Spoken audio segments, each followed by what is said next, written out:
Buenas noches. Hoy vamos a ver la parte de la nefropatía diabética. Recordarles que la nefropatía diabética es una complicación de la enfermedad de la diabetes. Lógicamente la nefropatía diabética va a ser una enfermedad tanto para la diabetes tipo 1 como para la diabetes tipo 2.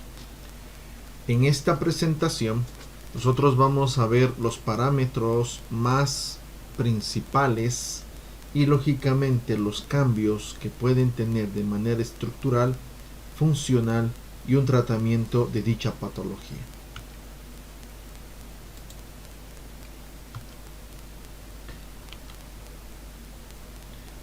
Como primera diapositiva vamos a tomar todos los parámetros o directrices que vamos a ir identificando. Aquí está la introducción, factores de riesgo, cambios hemodinámicos, cambios tubulares, las hipertrofias, la expansión mesangial, la inflamación, la proteinuria, la fibrosis, la hiperglicemia, el sistema renina-angiotensina-aldosterona, el ácido úrico, la evolución del cuadro, el diagnóstico, la mortalidad y el tratamiento.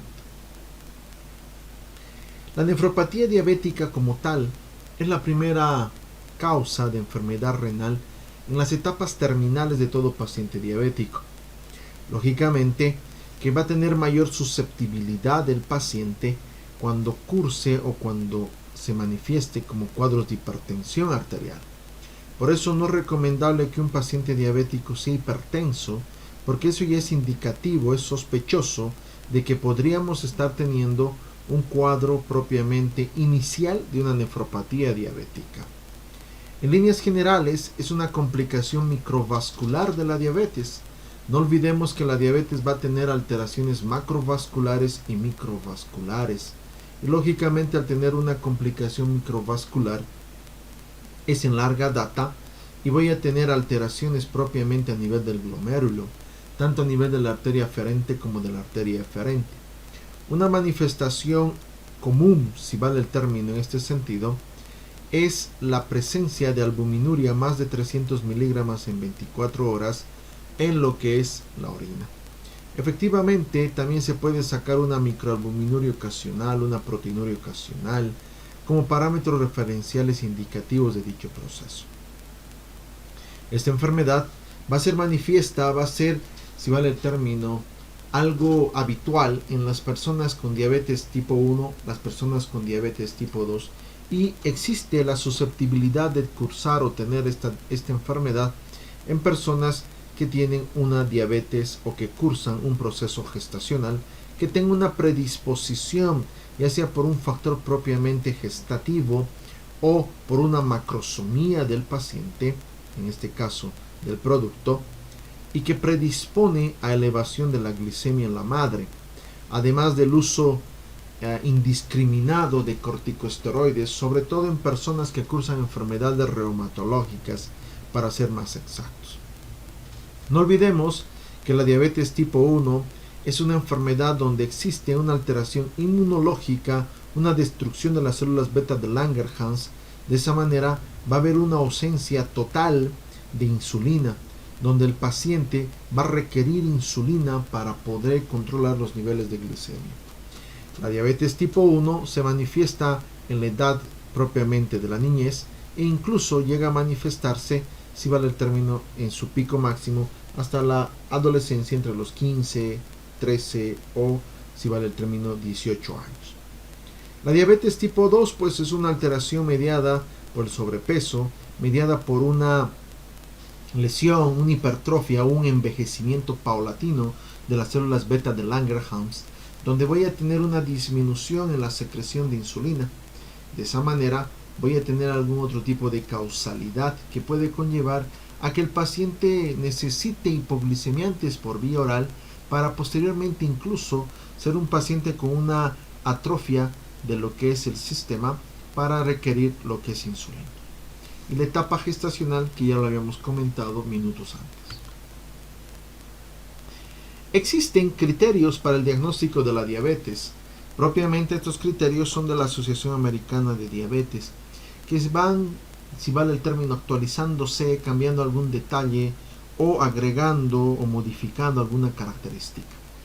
A partir del 2017 se manejan estos criterios, que es una hemoglobina glicosilada mayor de 6.5, una glicemia en ayunas mayor de 126 miligramos decilitro, una glicemia 2 horas después, si vale el término, de la prueba o la curva de tolerancia a la glucosa mayor de 200, o una glicemia tomada al azar a cualquier hora del día bajo cualquier factor circunstancial de igual manera mayor a 200. Acá nosotros podemos ver un cuadro comparativo ya desde el punto de vista estadístico de lo que podría ser la parte del proceso evolutivo propiamente de la diabetes. Lógicamente, se ha visto que la diabetes va a tener una mayor predisposición en grupos de edad avanzada, arriba de los 60-65 años, e incluso en los famosos diabéticos 1.5, los diabéticos LADA, que van a tener una predominancia a partir de los 30 años para arriba. Existen factores ambientales y factores genéticos que pueden conllevar a tener mayor o menor riesgo de cursar o de enfermar con una nefropatía diabética. Lógicamente estos riesgos van a ser iguales para la diabetes 1 y la diabetes tipo 2, pero pueden existir algunas causalidades que hacen que la enfermedad se manifieste más adelante o se manifieste más prematuramente. Entre ellos está la raza.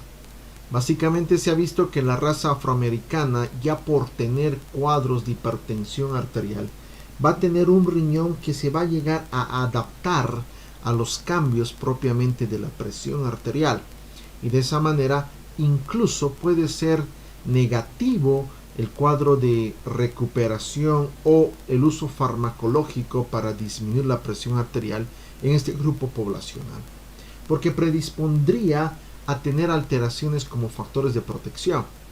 Entonces tienen mayor, si vale el término, tolerancia a cursar cuadros propiamente de origen renal que los de raza blanca o los hispanos, que tienen mayor susceptibilidad desde el punto de vista genético u étnico. Entre los riesgos a tener o cursar una nefropatía diabética, vemos que existe un 17% de probabilidad en personas o familiares de primer grado que tengan o que ya hayan cursado con una nefropatía diabética. Lógicamente, si el papá es diabético, ha cursado una nefropatía diabética y el hijo es diabético, tiene 17% de probabilidad de que curse de igual manera con una nefropatía diabética. Entre un 30 y 40% de los diabéticos van a desarrollar una nefropatía diabética, sí, ya sea muy indistintamente si es de que han cursado o no sus padres o sus familiares con anteposición, pueden tener ese porcentaje. Lógicamente este porcentaje se va a aumentar si el paciente fuera hipertenso, si el paciente estuviera obeso, si el paciente tuviera otro factor que conlleve a dicho proceso. El 83% de las familias de primer grado con diabetes y nefropatía diabética pueden conllevar a tener esto. Quiere decir que el paciente tenga pues una diabetes más una nefropatía y que lógicamente tengan un antecedente previo a este proceso, tenga una alteración primaria al proceso. Mientras mayor cantidad de progenitores o familiares tengan diabetes más nefropatía, lógicamente la parte de la generación, los hijos van a también tener este tipo de patología en mayor predominancia o mayor, si vale el término, porcentaje. Existen factores de riesgo que van a predisponer a tener o a cursar, si vale el término, de nefropatía diabética. Entre ellos, el primero es el síndrome metabólico. No olvidemos que el síndrome metabólico también antiguamente se denominaba síndrome X, que el síndrome metabólico tiene algunas características distintivas para ver si es una obesidad, si es un síndrome metabólico, que puede conllevar en algún momento a cursar una diabetes mellitus o en su caso a tener una nefropatía diabética que puede llegar a ser fulminante o a ser muy, si vale el término, muy dañino. Entre ellas, los factores de riesgo que pueden conllevar a tener o a pensar en una nefropatía diabética es la circunferencia propiamente de la cintura. La literatura en líneas generales dice arriba de 80 a 88, arriba de 100 a 110, tanto para la mujer como para el varón. Triglicéridos elevados, una HDL baja, cuadros de hipertensión arterial y lógicamente resistencia a la insulina, manifiesta por lo que es la acantosis nigricans o la coloración oscura a nivel de los pliegues, de preferencia lógicamente en el cuello, que va a tener una causalidad muy distintiva y muy manifiesta en las personas con sobrepeso. También una microalbuminuria o cuadros de hipoxia, que esto se va a manifestar más o va a ser más evidente en personas que consumen cigarrillo de manera ocasional o de manera continua. También existen factores genéticos. Se ha visto que hay alteraciones cromosomales, alteraciones alélicas, alteraciones que pueden predisponer al diabético a tener o cursar lo que es una enfermedad propiamente nefrogénica, sí. Entre ellos se han visto que las alteraciones a nivel de lo que es el proceso 3Q, el proceso 7P o el proceso 18Q tienen esa predisposición. Que estos factores, estas alteraciones alélicas van a predisponer a la acumulación de una enzima que es la carnosinosa. Que esto va a predisponer y va a alterar lógicamente a la enzima convertidora de angiotensina, predisponiendo a alteraciones vasculares, microvasculares a nivel del glomérulo y alterando de una manera importante a lo que es el proceso de irrigación o de control que tiene el sistema. También hay factores dietéticos que conllevan a tener o a cursar dicha enfermedad, como por ejemplo son los refrescos con azúcares añadidos, como es la sacarosa o jarabe de maíz, que tiene alto nivel en fructosa, como son las Coca-Colas o las bebidas bicarbonatadas. Vamos a ver más adelante que la fructosa tiene relación con la elevación del azúcar, tiene relación con el ciclo de Krebs, que puede conllevar a alteraciones propiamente mitocondriales y conllevar en un corto o a largo plazo a tener algún tipo de complicación o predisposición en los pacientes con síndrome metabólico o con diabetes. De igual manera, los productos cárnicos, la carne roja, va a tener un nivel elevado de ácido úrico, y vamos a ver que el ácido úrico es un factor metabólico secundario a nivel de lo que es la fructosa propiamente mitocondrial hepática, que puede conllevar a tener más daño, más lesión a nivel del proceso mitocondrial, a nivel del proceso celular, y por ende se ha demostrado que puede ser un potente predictor en el desarrollo de la diabetes tipo 2. Las personas que consumen, que comen de manera exagerada, habitual, común, si vale el término, de manera escalonada, carne roja, una parrillada, etcétera, y tiene antecedentes de tener una familia de primer grado diabético, lógicamente hay que tener ese cuidado para evitar algún tipo de sorpresas en un corto o largo plazo. ¿Existen cambios hemodinámicos a nivel de lo que es la nefropatía diabética? Sí existen cambios hemodinámicos. Estos cambios hemodinámicos se van a dar a nivel de lo que es el glomérulo, se va a dar a nivel de lo que es el proceso propiamente infiltrativo, sí se va a dar en ese sistema. Lógicamente acá tenemos que ver algo importante. ¿Qué tenemos que ver nosotros de importancia en este sentido? Por lo primero, que lógicamente vamos a ver de que en una diabetes temprana, en un proceso propiamente inicial, el paciente va a cursar con cuadros de hiperfiltración. Va a empezar a tener lo que son orinas frecuentes y tal vez orinas un poco cristalinas o claras, que esto va a denotar un aumento de la presión coloidosmótica, una disrupción en lo que son las fuerzas de Starling, que va a dar un disconfort entre la presión hidrostática y la presión coloidosmótica, con una predisposición a la salida del líquido fuera del lumen o a la entrada del líquido dentro del lumen. Lógicamente, para evitar esta alteración en lo que es la hiperfiltración, la presión coloidosmótica, lo más adecuado sería un buen control de la glicemia. Este control de la glicemia va a ser muy útil. ¿En qué sentido? De que el azúcar va a predisponer a mayor daño, mayor hiperfiltración, que a la larga todo esto me puede predisponer a una poliuria, la poliuria a la deshidratación a la presencia de cuerpos cetósicos y lógicamente a la alta susceptibilidad de poder cursar lo que es una cetoacidosis diabética. En cambio, la elevación abrupta de la glucosa mal tratada, mal controlada, que no puedo controlarlo con hipoglicemiantes vía oral, va a aumentar o va a incrementar la tasa de filtración glomerular, que va a darse como un factor de compensación la dilatación de la arteria aferente, y que esta dilatación va a activar a los productos mediáticos por el proceso propiamente inflamatorio, a los proinflamatorios, al proceso propiamente citoquímico, como van a ser la parte de las prostaglandinas y el glucagón, la parte de los interferones, desde el punto de vista general. Que a la larga, si yo no controlo el proceso de la hiperfiltración, la alteración de las fuerzas de Starling o el azúcar, este proceso de una manera u otra se va a manifestar de manera permanente y irreparable. Acá nosotros vemos un proceso evolutivo propiamente desde el punto de vista de la nefropatía diabética. Nosotros vemos en la primera imagen un glomérulo con la arteria aferente y eferente normales.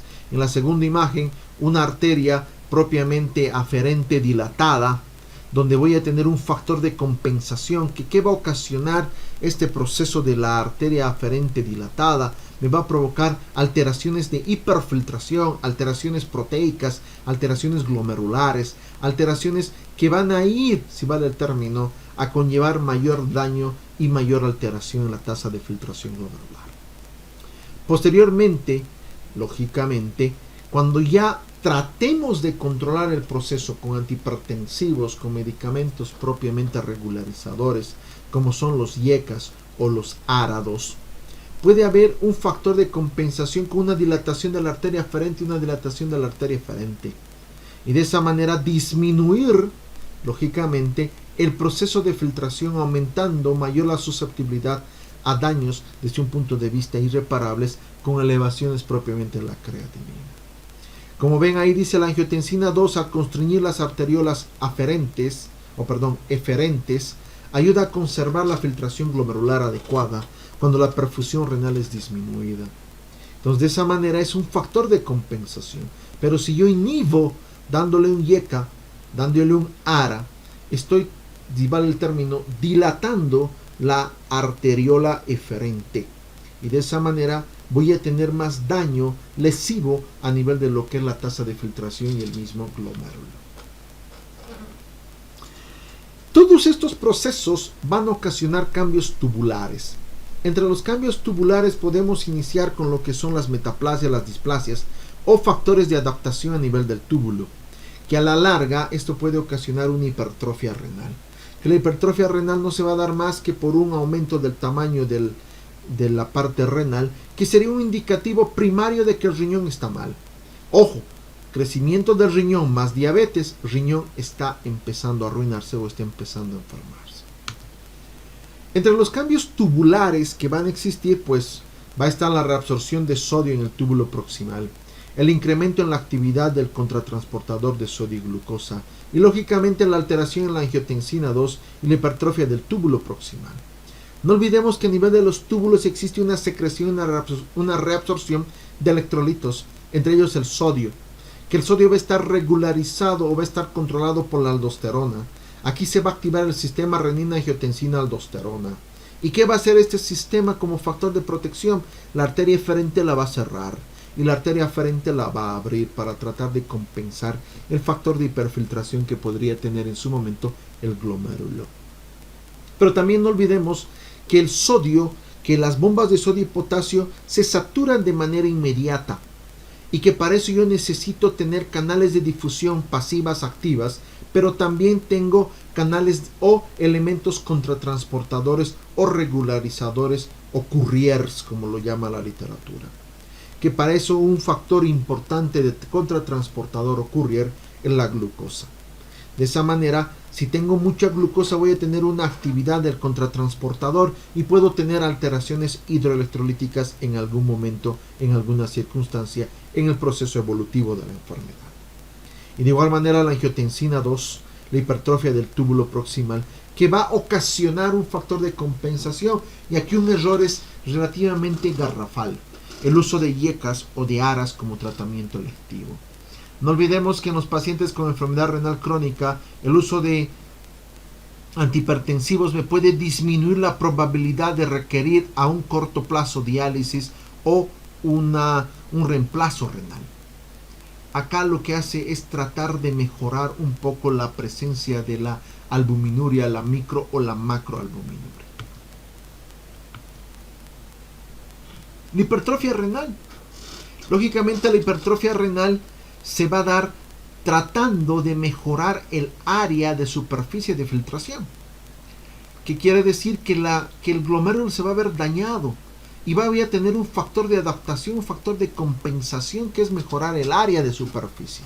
Que esto va a incrementar el número de las células mesangiales y las asas capilares, tratando de compensar la disfunción que está ocasionando la diabetes y la hipertensión a nivel del glomérulo y a nivel del índice o la tasa de filtración glomerular. ¿Y qué ocasiona esto? Una ampliación glomerular, mayor trabajo, mayor requerimiento y mayor desgaste. En líneas generales, ¿qué va a ir a provocar la alteración glomerular, la ampliación glomerular y lógicamente la hipertrofia de los riñones? Este triángulo es importante. ¿En qué sentido? Este triángulo es importante porque acá nosotros vamos a ver de que voy a tener a la glucosa como factor propiamente inicial y que voy a tener también, si vale el término, a lo que es el componente genético que es el P27 y la parte de la angiotensina y la tromboplastina. Este es un trío peligroso para la parte de lo que es una nefropatía diabética. Nosotros sabemos que el proceso genético del alelo P27 va a predisponer a una diabetes tipo 1 o en su caso a una diabetes tipo 2 con síndrome metabólico previo. Que la angiotensina 2 y la parte de la trombospondina es un efecto a nivel de la arteria eferente por su efecto propiamente en la angiotensina 2. Y que lógicamente el factor de crecimiento transformante beta, el factor de crecimiento transformante beta, lo que va a hacer es simplemente ser un agente fibrogénico importante que va a estimular la quimiotaxis de los fibroblastos y va a aumentar la expresión del colágeno, la fibronectina y los proteoglicanos. ¿Qué va a ocasionar esto?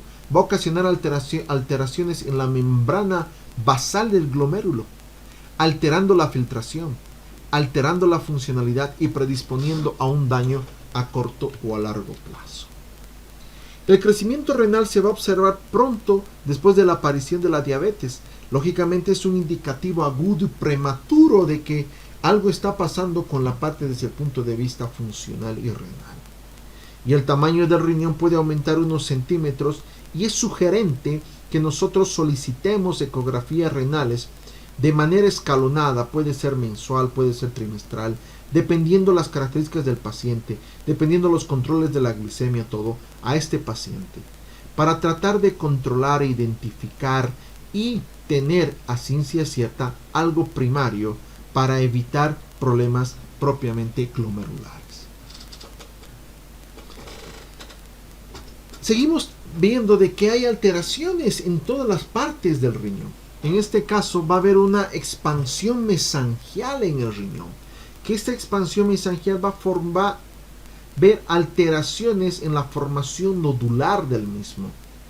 Que acá tengo dos alteraciones propiamente nodulares, que una va a ser la glomerulosclerosis nodular, denominada también de Kilmenstein-Wilson, y otra la glomerulosclerosis difusa. Vemos que la glomerulosclerosis nodular es más inconstante y más rara.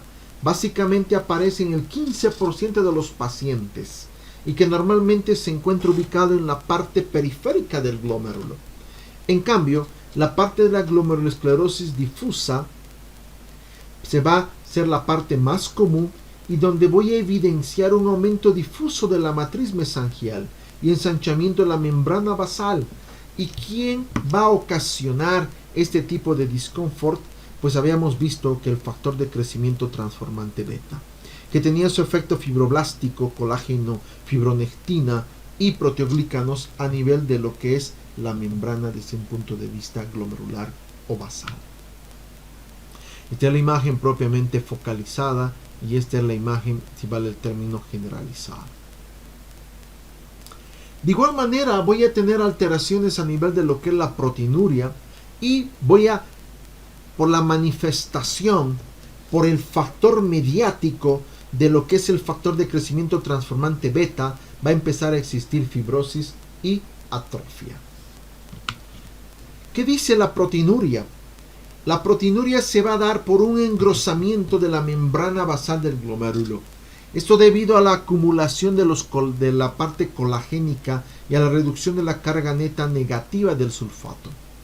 Esto va a ocasionar alteraciones en la angiotensina 2, va a ocasionar alteraciones a nivel del factor del crecimiento transformante beta, que esto va a darme lo que es la activación de la apoptosis, que era la apoptosis, muerte celular programada, que esto va a alterar y va a dañar a los podocitos. ¿Y los podocitos de qué se encargaban? De regularizar el paso de uno al otro lado del canal proteico, que a la larga esto va a ocasionar, si vale el término, mayor excreción de proteinuria o de proteínas, que va a ser manifiesta como una normalbuminuria, una macroalbuminuria donde yo ya tenga proteínas en la orina, o una microalbuminuria que ocasionalmente puedo tener una susceptibilidad a uno u a otro.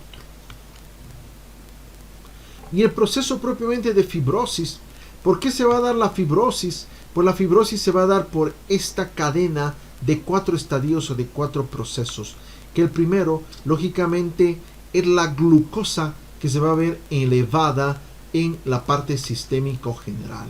Una vez que la glucosa se ve elevada, se va a activar la vía del poliol a la fructosa. No olvidemos que la fructosa es un azúcar propiamente de la fruta, que tras un proceso metabólico también está activo en ese sistema. Se va a ver degradado por la fructoquinasa y que va a ocasionar un estrés oxidativo e inflamación. Este estrés oxidativo va a ser el responsable del acúmulo del ácido úrico en la sangre, y el proceso inflamatorio, la parte de la neovascularización, el proceso infiltrativo generalizado.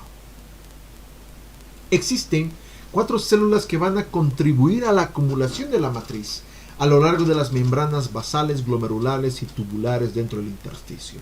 Estas 4 células van a ser las células glomerulares, las células tubulares epiteliales, los macrófagos linfocitos, los fibroblastos y los miofibroblastos. Y si nosotros recordamos quién se encargaba de regularizar todo eso, el factor de crecimiento transformante beta. ¿Y qué hacía el factor de crecimiento transformante beta? Tenía una relación con lo que es propiamente la angiotensina 2 y con lo que es el factor genético. Existen mecanismos para provocar esta fibrosis, para provocar esta alteración a nivel de las células mesangiales, que uno es la pérdida de las células epiteliales de adhesión, la parte de novo de la actina del músculo liso y la reorganización de la actina, la interrupción de la membrana basal tubular y la migración celular e invasión del intersticio, que son mecanismos para tratar de compensar y, lógicamente, cuando no pueden compensar, de dañar el sistema en líneas generales. No olvidemos que básicamente el factor de crecimiento transformante beta tiene subunidades, que en este caso la subunidad es la beta 1, que esta subunidad beta 1 simplemente se usa como factor de referencia, que, como dice, es el mediador de la fibrosis y de regularizar propiamente el componente a nivel de la membrana. Este factor de crecimiento transformante beta 1, que funciona como mediador o regularizador, va a inducir a la síntesis de fibroblastos, a la formación proteica a nivel de lo que es la membrana citoplasmática, a la presencia de colágenos y de fibronectina, que me va a ocasionar un endurecimiento o una fibrosis, alterándome lógicamente el intercambio y alterando la tasa de filtración. Nosotros vemos acá este proceso evolutivo. En la primera imagen vemos la parte tubular indemne, perfecta y sana. Lógicamente, con esta presencia del factor de crecimiento transformante beta por su modulador beta 1, ¿qué voy a tener? Voy a tener presencia de fibroblastos, presencia de endurecimiento, presencia de fibrosis, que esto va a ocasionar alteraciones en la secreción y reabsorción de electrolitos, y por ende alteraciones en la tasa y alteraciones en el índice de filtración glomerular. La hiperglicemia. La hiperglicemia es un factor que nosotros tenemos que pelearla. No podemos permitir que el paciente diabético tenga cuadros de hiperglicemia. El incremento de la glucosa intracelular va a estimular a la oxidación de la glucosa por medio del ciclo del ácido tricarboxílico, donde voy a empezar a tener lo que es la donación de electrones. Estos electrones van a ser los factores mediáticos e importantes desde el punto de vista hepático. Estos factores mediáticos e importantes desde el punto de vista hepático van a ser pues lo que es la nicotamida adenina dinucleótido, que no olvidemos que estos factores van a tener una relación, como dice, de transportar, de generar un superóxido para la sobreproducción en la mitocondria del superóxido activo por 4 vías. O sea, el hígado va a empezar a generar la presencia de componentes capaces, si vale el término, de unir células vivas en componentes dinucleótidos para formar vías propiamente de la formación de azúcares. Entre estos componentes importantes que nosotros podemos tener, van a estar lógicamente el componente propiamente enzimático, como es el componente de las coenzimas. Que ese proceso coenzimático va a ayudarme en el metabolismo de la glucosa 6-fosfato, de la fructosa 6-fosfato, que voy a tener un factor mediático a nivel del proceso sintético hepático para tratar de regularizar los requerimientos de azúcar y tratar de evidenciar otro tipo de alteración. Vemos que existen inhibidores de la aldosa reductasa como el sorbinil, el torlestat y el pornarlestat, que estos van a tratar de evitar una disregularización metabólica mediada por el proceso aeróbico anaeróbico del sistema de la glucosa. De igual manera vemos acá que existe la formación y avance del glutatión en productos que van a tener relación con los factores si vamos a ser más identificables, reversibles o irreversibles, tanto mediados por la parte de la glicemia como mediados por el factor metabólico estricto.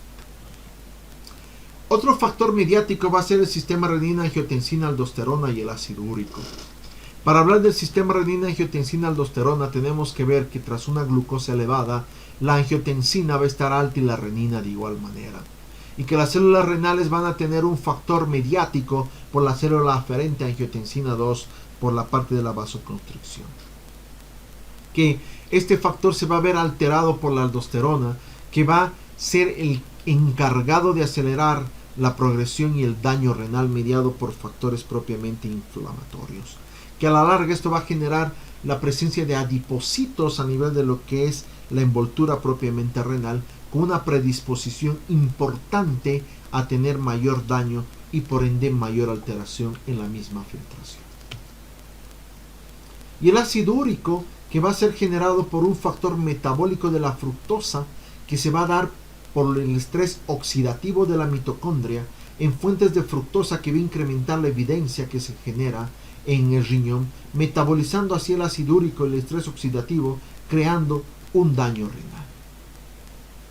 El proceso evolutivo de una nefropatía diabética se va a poder catalogar de acuerdo a la tasa de filtración, de acuerdo a lo que es el cuadro de hiperfiltración que voy a tener y de acuerdo al tamaño del riñón. Son 3 parámetros referenciales que nosotros tenemos que ir identificando. Pero también vamos a ver aquí la albuminuria, que pueden ser la macro, la micro o una normoalbuminuria, que esos son indicativos sugestivos de pensar en un problema renal y en un daño a corto o a largo plazo. Acá nosotros vamos a ver que existe una relación inversamente proporcional entre lo que es la tasa de filtración glomerular o el funcionamiento renal versus a la predominancia o a la presencia de lo que es la albuminuria. En este sentido vemos que la normalbuminuria no nos hace exentos de estar cursando lo que es un daño renal a pesar de tener cuadros de hiperfiltración renal. Entonces, yo tengo cuadros de hiperfiltración, pero puedo tener una normalbuminuria para posteriormente tener un decremento en la filtración. Aumento lo que es la creatinina, aumento lo que es la urea para que la albuminuria recién sea manifiesta y pueda ya denotarme un daño de manera irreparable y reversible. Existen clasificaciones o formas de poder estadificar a la parte de lo que es una nefropatía diabética. En este caso, la más utilizada es la clasificación de Mogensen, que la clasificación de Mogensen lo puede clasificar en etapas de la 1 a la 5, donde clínicamente nosotros vamos a identificar, vamos a ver la parte de lo que es una nefromegalia, un crecimiento, si vale el término, mínimo, paulatino o abrupto del tamaño del riñón. Que nosotros tenemos que pensar que existe ya una hipertrofia, una hiperfiltración glomerular como parte inicial de la lesión. Posteriormente tenemos que pedir la albuminuria, y si encuentro albuminuria más una nefromegalia, entonces yo ya pensaré en una lesión estructural propiamente a nivel del glomérulo, que conlleva tener alteraciones en la tasa de filtración y en el mismo proceso, si vale el término, de componente a nivel de la arteria aferente y eferente. La microalbuminuria persistente, que no se puede regularizar, que no se puede controlar, ya me da a pensar en una etapa 3 que sería la nefropatía diabética incipiente. Y una proteinuria persistente, más de 300 miligramos de decilitro, donde yo tengo que hacer diagnóstico diferencial con un síndrome nefrótico, que sería la nefropatía diabética ya manifiesta, que sería la etapa 4. Y la insuficiencia renal terminal en una etapa 5, que el paciente ya es candidato a diálisis o a un reemplazo renal. El cuadro hipertensivo también es importante poder estudiarlo e identificarlo en los pacientes con diabetes tipo 2. El cuadro hipertensivo va a tener características tanto exógenas como factores genéticos. Entre las características exógenas está la obesidad. Un paciente diabético no puede ser obeso. Un paciente diabético no puede tener sobrepeso, porque el sobrepeso más la diabetes me va a predisponer a resistencia a la insulina, a cuadros de hiperlipemia, activaciones del sistema simpático, a hipertensión secundaria. Y lógicamente, si mi paciente es diabético, pues a hiperglicemias, dislipidemias, a lesiones microvasculares, a activaciones del sistema propiamente renina, angiotensina, aldosterona, para ser más exacto la angiotensina 2, y por ende cuadros de hipertensión arterial, con mayor daño a nivel de lo que es el sistema renina, angiotensina, y lógicamente mayor daño a nivel de lo que es la parte propiamente del glomérulo.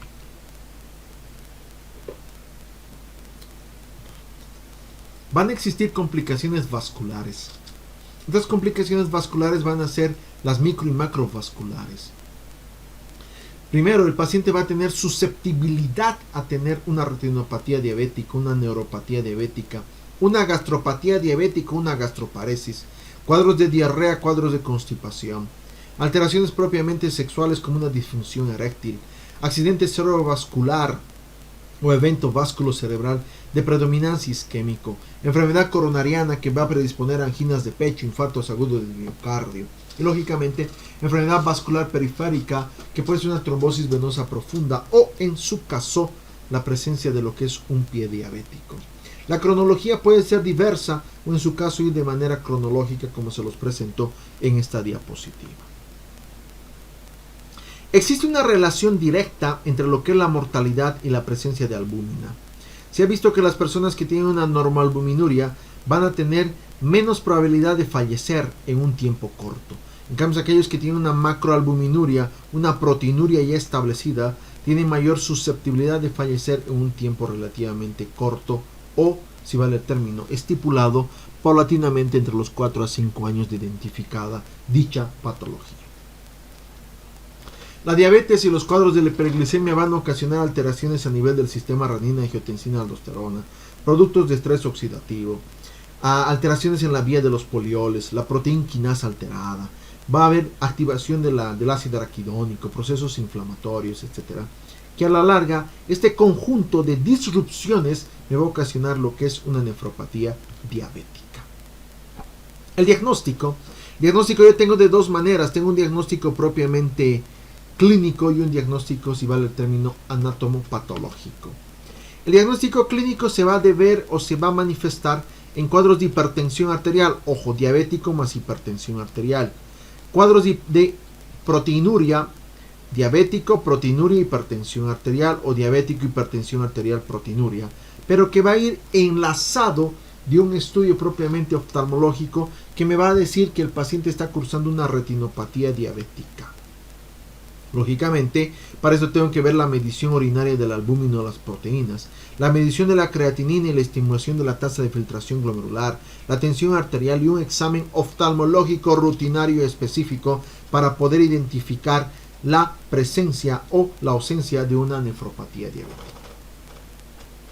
Lo recomendable es buscar una micro o macroalbuminuria 2 a 3 veces durante 3 a 6 meses de manera continua o de manera ocasional.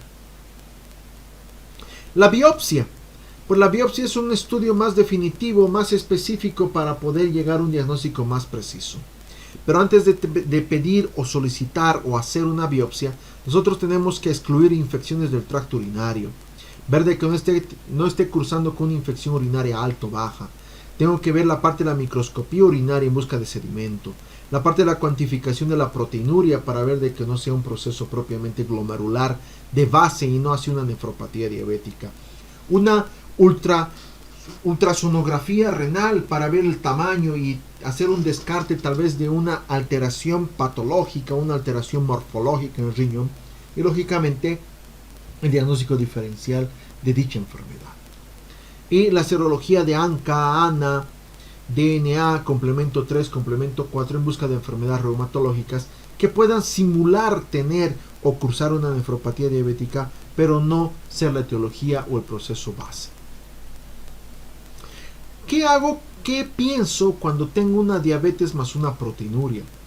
Lógicamente la nefropatía diabética típica se manifiesta en los diabéticos tipo 1 con más de 10 años de enfermedad, donde voy a tener un paciente con retinopatía, una microalbuminuria previa, sin hematuria macroscópica, sin células rojas o hemoglobina en la orina, pero con un riñón alargado en ultrasonido.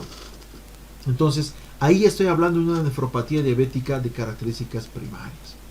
Una proteinuria típica, donde yo tenga eliminación de proteínas, pero no tengo un causal que me oriente, que me diga por qué está pasando este tipo de enfermedad.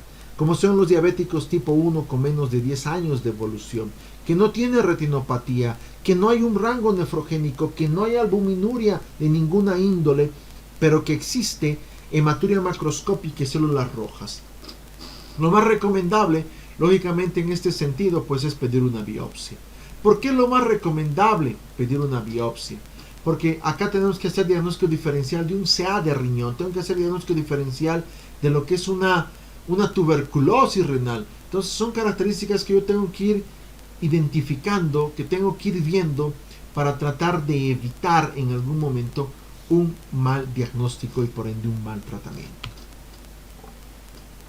La típica, el paciente va a tener una azoemia con proteinuria 1 gramo al día, por lo menos. Necrosis papilar, donde voy a tener piuria, hematuria, pero también voy a tener una predisposición o la presencia de una patología renovascular. Voy a encontrar neovascularización, voy a encontrar procesos propiamente nuevos que conlleven a tener tal vez un proceso, una alteración anatómica desde el nacimiento, una alteración fisiológica desde el nacimiento, que puede estar conllevándome a tener múltiple sintomatología, pero no tener una enfermedad de base. La anatomía patológica, ¿cuándo debo sugerirla? ¿Cuándo debo pedirla? Cuando tengo una nefromegalia, un engrosamiento de la membrana basal del glomérulo, una glomerulosclerosis nodular difusa, una disminución de lo que son los podocitos, depósitos hialinos arteriolares aferentes y eferentes, y lógicamente la lesión de Armani-Einstein, que son características donde yo tengo que sugerir, donde yo tengo que pedir lógicamente una anatomía patológica. En la imagen vemos acá nosotros en la parte de las flechas blancas que podemos encontrar, si vale el término, alteraciones que me van a conllevar en algún sentido a tener o a cursar, si quieren denominar, algún tipo de factor a nivel de las células mesangiales con engrosamiento propiamente de los capilares. Estas imágenes ya son reconocidas por ustedes, la parte focalizada en el C, la parte generalizada o difusa en el B y la parte hiperpigmentada con un factor de pigmentación en la D. El tratamiento, ¿qué debo hacer para tratar este grupo poblacional? Lo primero es controlar la presión arterial, bajar la presión arterial. Para esto tengo que tener algo primario, diabético tipo 1, diabético tipo 2. El diabético tipo 1, pues la microalbuminuria suele preceder a la hipertensión. Eso es algo muy característico y muy distintivo en este grupo poblacional. El diabético tipo 2, donde primero va a estar la hipertensión, donde el 40% ya tienen hipertensión, ya son diagnosticados, ya son tratados propiamente por el proceso hipertensivo que conlleva. El tratamiento de elección, pues tengo a los IECAS y tengo a los ARA2. ¿Qué es mejor usar? Los ARA2 por la selectividad propiamente a nivel de lo que son los receptores AT1 y AT2. Uno de ellos encontrado en la parte cardíaca y otro encontrado en la parte renal. Pero también no puedo olvidarme de los IECAS, que los IECAS dan lugar a concentraciones reducidas de la angiotensina 2, que va a conducir a una disminución de la actividad vasopresora y la secreción reducida de la aldosterona. ¿Y qué hacía la aldosterona? Era un factor mediático de mal pronóstico. Entonces también podemos usar desde ese punto de vista general. La dislipidemia, ¿cómo trato la dislipidemia? Pues con fenofibratos. Se ha visto que la dislipidemia con los fenofibratos pueden ser un factor propiamente para evitar problemas a un corto o a largo plazo. Ya sea para evitar eventos vasculocerebrales, para evitar problemas propiamente generalizados a nivel del glomérulo.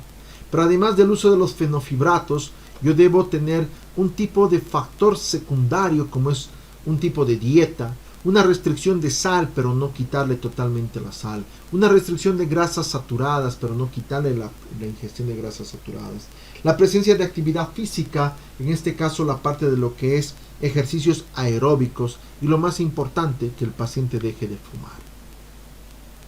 Nosotros aquí encontramos un algoritmo de tratamiento, donde en el algoritmo de tratamiento la base primaria es tener una hemoglobina glicosilada menos de 7, menos de 6.5 y pedir laboratorios para ver una normalbuminuria, una microalbuminuria o una proteinuria, que lógicamente dependiendo de esos valores yo puedo usar aspirina, usar una terapia de estatinas, ver la parte de lo que es dejar de fumar, ver el uso de lo que son diuréticos tiacídicos, ver y regularizar los niveles de potasio, ver y controlar los niveles de creatinina y lógicamente tal vez la idea de usar un antagonista de los canales de calcio como un factor mediático. ¿Para qué hago todo esto? Para tratar de regularizar la tasa de filtración glomerular, tratar de disminuir o de evitar lo que son cuadros de hiperalbuminuria, buscando una normalbuminuria o una estabilización de la misma. Disminuir la presión arterial a menos de 140/90. Disminuir o controlar la hemoglobina glicosilada a menos de 7. Lógicamente un índice propiamente de masa corporal menos de 25. Los pacientes con diabetes que van a cursar una nefropatía diabética, lo que hay que hacer es tratar de disminuir la progresión de la nefropatía diabética. Para eso lo más recomendable es tratar de evitar cuadros de hipertensión arterial. Lógicamente evitar las dislipidemias, las hiperglicemias y la albuminuria, usando insulina, usando fármacos para la misma eliminación de la albumina. Y lo más importante, hacer ejercicio y evitar el consumo de cigarros. Este es un cuadro comparativo entre las recomendaciones de diferentes entidades capaces de regularizar o orientar sobre lo que es la diabetes tipo 2. El antihipertensivo, pues lo más adecuado, los IECAS o los ARA2, pero hay que tener cuidado con lo que son, si vale el término, el uso de la espironolactona para tratar de evitar el acúmulo de potasio a nivel del sistema. Los diabéticos tipo 1, pues se ha visto que en la microalbuminuria los IECAS pueden reducir el riesgo de la progresión. O sea, en los diabéticos tipo 1, los IECAS son lo primero que nosotros debemos sugerir y tratar. Lógicamente, el fármaco recomendable es el captopril, pero en nuestro medio podemos usar un enalapril o un lisinopril con las causalidades propias que el enalapril puede ocasionarnos cuadros de tos y que hay que tener como antecedente ese tipo de comparación. Los diabéticos tipo 2 se ha visto que el efecto renoprotector se va a dar con los ARAs. el valsartán, el irbesartán. Pero se ha visto que el irbesartán tiene un mejor efecto y reduce la progresión de la nefropatía en un 70% de los cuadros. Y que esto ayudaría mucho en procesos para controlar lógicamente la parte evolutiva de la nefropatía en diabéticos tipo 2. La parte de los ARA2 son eficaces para disminuir la proteinuria, disminuir la mortalidad, menos riesgo a diálisis y evitar que la creatinina aumente. Puede usar combinado con los IECAS, pero hay que tratar de evitarlo por el riesgo de las hipercalemias que pueden llegar a tener. Los efectos adversos normalmente de los IECAS o los ARA son las hipercalemias, la hipotensión arterial y a la larga una reducción de la tasa de filtración glomerular. Que esto puede ocasionarme lógicamente mayor daño que beneficio. Además de otros agentes antihipertensivos, yo tengo que tratar de disminuir el consumo de sodio y en caso necesario el uso de diuréticos. De los diuréticos, el diurético tiazídico y los diuréticos de asa. El diurético de asa más, si vale el término sugerente, es la toresemide. Y los tiazídicos, la hidroclorotiazida. También puedo usar los bloqueantes calcio, el amlodipino. Es mejor usar un bloqueante cálcico asociado a otro antihipertensivo, como por ejemplo los ARA2. Un losartán más amlodipino, un valsartán más amlodipino, un irbesartán más amlodipino. Ha demostrado que reduce la albuminuria de una manera importante y evita la progresión renal o lo hace más lenta. Podemos usar también los bloqueadores propiamente beta como el carvedilol, nebivolol, sobre todo en estos pacientes que tienen patología cardíaca, que es pacientes que tienen fibrilación, insuficiencia cardíaca, que tienen tal vez algún tipo de enfermedad cardiológica de base, tal vez un Chagas. Se ha visto que se puede asociar sobre todo como un factor cardioprotector. El control de glicemia es algo importante. Si yo no puedo controlar haciendo cambios en el estilo de vida, dieta, ejercicio, el ejercicio, ojo, ejercicio aeróbico, tendré que usar insulina. Pero si no, mi paciente no quiere usar insulina, usaré hipoglicemiantes por vía oral como las sulfonilurias, las tiansolidionas y lógicamente algo primario es disminuir la hemoglobina glicosilada a menos de 7 hasta menos de 6.5.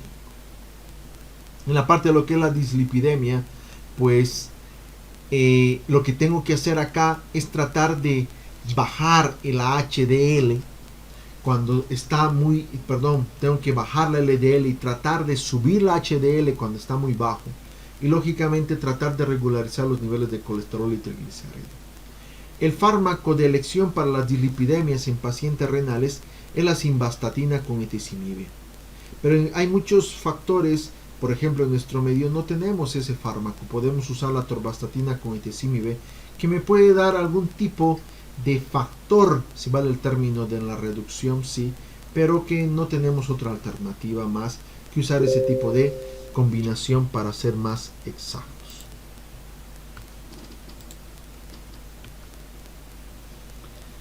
Podemos usar también la antiagregación plaquetaria. Por la antiagregación plaquetaria, el uso recomendable es la parte de la aspirina. La aspirina, una dosis de 325 miligramos en días alternos, que lo que va a hacer es acetilar la ciclooxigenasa de las plaquetas, por lo que va a disminuir la agregación en pacientes utilizando como factor de prevención para pacientes diabéticos con efecto cardiovascular. Pero es pasado un día 325. Entre las intervenciones no farmacológicas, pues una dieta propiamente baja en proteínas. La literatura recomienda 0,8 gramos kilogramo día, dejar de fumar, cambios en el estilo de vida y una reducción de peso. Existen fármacos nuevos que se los dejo acá para que ustedes los vayan conociendo, los vayan investigando, que cada vez la medicina cambia, los criterios se modifican, pero que en líneas generales, básicamente el tratamiento general es el mismo. Sin más que decirles, pues millón de gracias por su asistencia. Hasta la próxima.